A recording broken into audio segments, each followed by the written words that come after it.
Hello and welcome to Limitless Skies. I'm Kay Diane, and I'm so happy that you decided to tune in and hear what it is that I wanted to share with you today.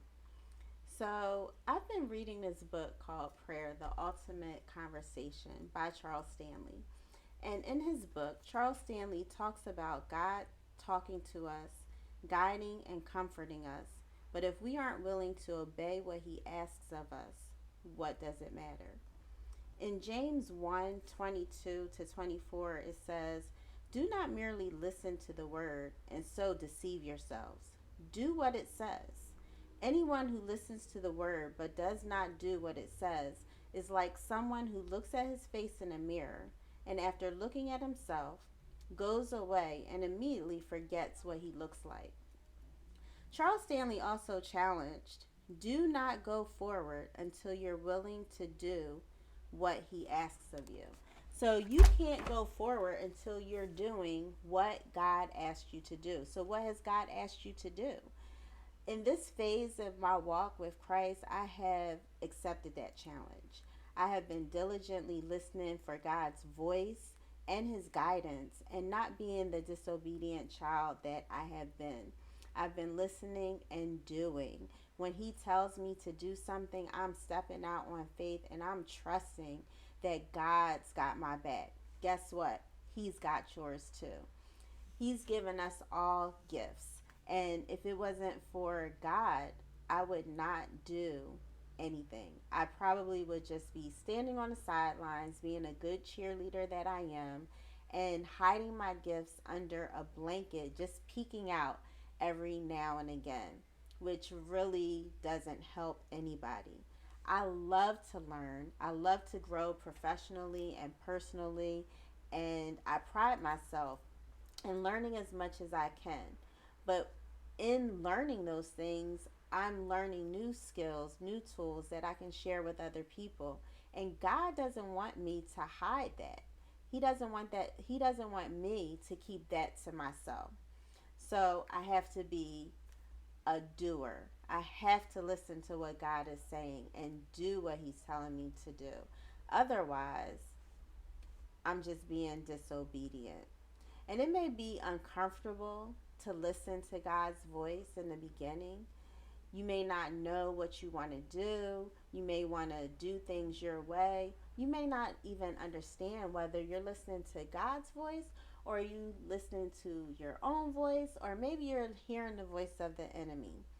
That's why you have to stay in relationship with God. Talk to Him often in prayer, because that way you'll be able to discern whose voice it is that you're listening to.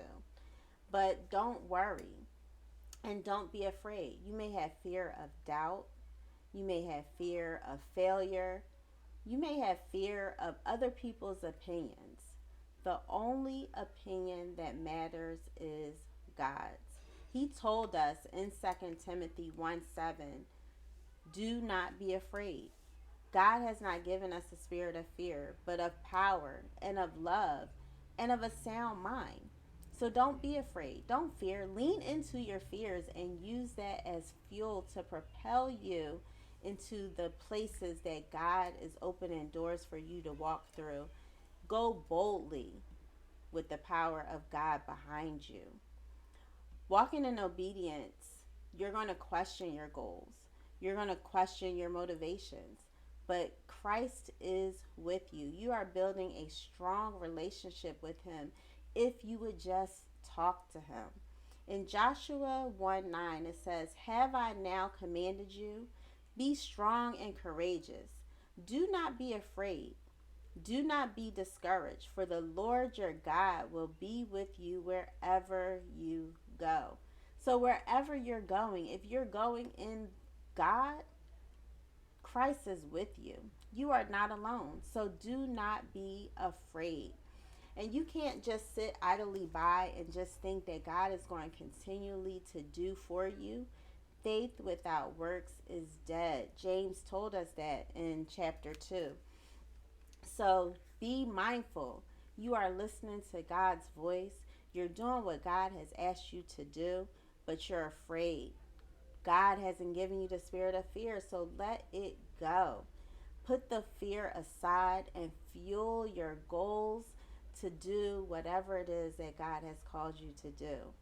I don't know who may have needed to hear this message. I don't know who's walking in fear right now, but there's no need for you to be afraid. I walked in fear for a long time, but I realized that I've got God on my side. God's got my back, and He's got yours too. So walk in purpose with Christ. He will be with you. Don't worry. Just walk in God. Talk to Him. He will take you in the places that you're supposed to be. He will lead you in the ways that you should go. You just have to trust and believe. Trust and believe. Not trust or believe, but trust and believe. Have faith. God is never going to steer you in the wrong direction. So if you're going in places where you shouldn't be going, ask yourself, is that God? Because it might not be. So again, I'm Kay Diane. This is Limitless Skies. Thank you for tuning in. And remember, the sky is not the limit. The sky is limitless.